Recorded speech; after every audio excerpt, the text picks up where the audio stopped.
Jorge, Lalo, sí, necesitamos la mirada de un especialista para realmente saber y confirmar que si Elon Musk obtiene esta red social y pasa a un ámbito un poquito más privado, ¿sí? Realmente se llegue a esto de la libertad de expresión de lo que tanto él está hablando y que él sostiene que justamente Twitter es como una plaza digital, ¿no? Donde se reúne la gente a conversar sobre los temas tan importantes para el futuro. Bueno, y en este sentido queremos saber si realmente se va a dar esta democracia y esta libertad de expresión. ¿Qué tal? Buenas noches. Yo también tengo la misma duda por ahora, ¿no? Digamos, lo único nuevo que sabemos es que una empresa que tiene cotización pública, una empresa privada con cotización de acciones públicas, deja de serlo y que tenía, el accionista que más acciones tenía 7%, ahora hay uno solo con 100%. Si bien es interesante el debate que se da y los objetivos que persigue, lo cierto es que Twitter lo hacía bastante bien, digamos, hay un mecanismo de relojería atrás de la moderación de contenidos, pero claro, lo que más conocemos, lo más resonante es el caso del presidente Trump o de Bolsonaro, que habían sido censurados, o el caso de Trump incluso echado de la red. Y obviamente esto genera una polémica importante porque no debería ser admisible que una empresa privada, como decías recién, la discusión pública global hoy sucede en la infraestructura, en lugar de una plaza o de un foro democrático o de la polis griega, en la infraestructura de una empresa norteamericana que cotiza en bolsa, que ahora ya no cotiza en bolsa, y que tiene la potestad de decidir qué discurso es legítimo y cuál no. Eso hay que arreglarlo con alguna regulación que sea, por lo menos, un poco como un mecanismo complejo de sopesar derechos. Por ejemplo, hay algunos actores que defienden en el tema de desinformación, de discurso de odio, de discurso sobre salud o de protección de niños, que quieren que haya discurso que no circule, y eso es legítimo, y la libertad de expresión tiene que tener mínimas excepciones, pero algunas excepciones. Y bueno, todo esto no sabemos cómo va a continuar ahora con la nueva adquisición. Estas son temáticas que se han hablado en este preacuerdo que estuvieron realizando, tratando de realizar con Elon, y hasta que por fin acordaron, ¿no?, que seguir con esta política para tratar de que haya una libertad de expresión. Dentro de Twitter todavía no se sabe muy bien lo que pasaba dentro del directorio, pero internacionalmente es uno de los grandes temas de la regulación de Internet, quizá el principal tema, o uno de los principales. Entonces, ese tema que tiene todo un recorrido y que hay principios sobre cómo debería ser la autorregulación y que hay ideas de cómo debería hacerse, por ejemplo, ¿quién es el que puede decidir qué mecanismo o qué expresión es ilegítima? Si no es un privado, es el Estado. ¿Qué Estado? ¿Con qué institución? No está tan fácil. ¿El Estado de qué país? Entonces, esos debates todavía están haciéndose y las empresas tienen un rol muy importante, pero también podrían como contribuir y nutrirse de ese debate.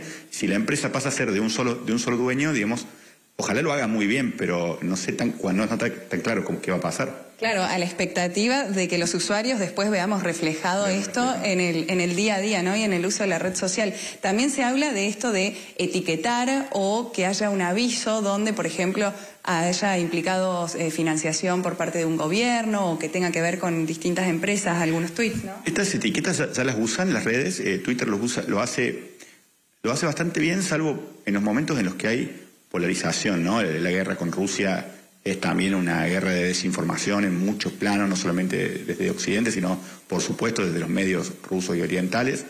Y a veces ahí hay discusiones sobre si lo hace bien o mal. Lo de los bots, que es una medida peligrosa, eliminar todos los bots, todos los robotitos que publican contenido. No todos son para trolear, no todos son para desinformar. Algunos pueden ser para humor o alguna otra cosa. Eliminar, que todos los usuarios se tengan que autenticar, que todos sean individuos. Ok, es una buena posibilidad, pero eliminar, por ejemplo, una cuenta paródica o una cuenta fake que sea solo para humor y que lo exprese legítimamente. O sea que hay que ver cuánto se gana y cuánto se pierde en cada caso. Y después el tema de cómo se va a ejecutar eso, ¿no? De qué manera lo van a hacer. Yo estoy curioso, quiero saber cómo va a salir. Jorge, Lalo los está escuchando, si ustedes también quieren... me quería sumar a justamente esa última reflexión que hace el entrevistado, ¿no?, respecto de hasta qué punto el espíritu que ha expresado Elon Musk de la libertad de expresión se va a mantener cuando a veces hemos visto, por ejemplo, en lo que fue los movimientos en Chile, por ejemplo, que finalmente terminaron de desembocar en que Boric sea el presidente chileno, pero antes en las revueltas Bueno, Twitter juega un papel muy importante social y políticamente hablando. ¿Hasta qué punto el dueño de esa empresa permite esa libertad de expresión cuando sabemos que hay instituciones que pueden estar en juego? Eso es uno de los debates más interesantes, efectivamente. Él plantea que va a dejar que cualquier discurso pase. Es decir, que muchos de los actores que estaban y que estuvieron exitosamente, por ejemplo, la propiedad intelectual también es otro de los temas, ¿no? Que vos podés poner el partido de fútbol en directo mientras se está streameando en tu cuenta de Twitter, ¿se va a dejar eso? Va a ser tan fácil. Pero los de derechos humanos, ¿no? De pornografía infantil, las cosas más aberrantes, que son excepciones hasta en los estándares de la Convención Americana, de los derechos más sagrados. Hay alguna excepción a la libertad de expresión también.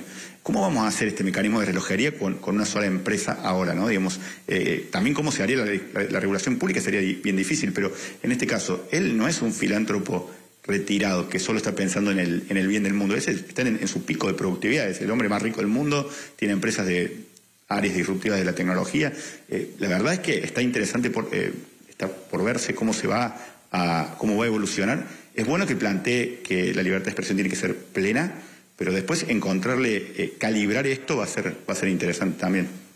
Bueno, muchísimas gracias. Habrá que ahora sí ver cuándo por fin se lleva a cabo esta transacción de Twitter a Elon Musk y ver si realmente los usuarios podemos utilizar esta red social en lo que respecta, ¿no?, a la libertad de expresión. Eso lo veremos, esperamos, en los próximos días o podrá ser quizás en los próximos meses.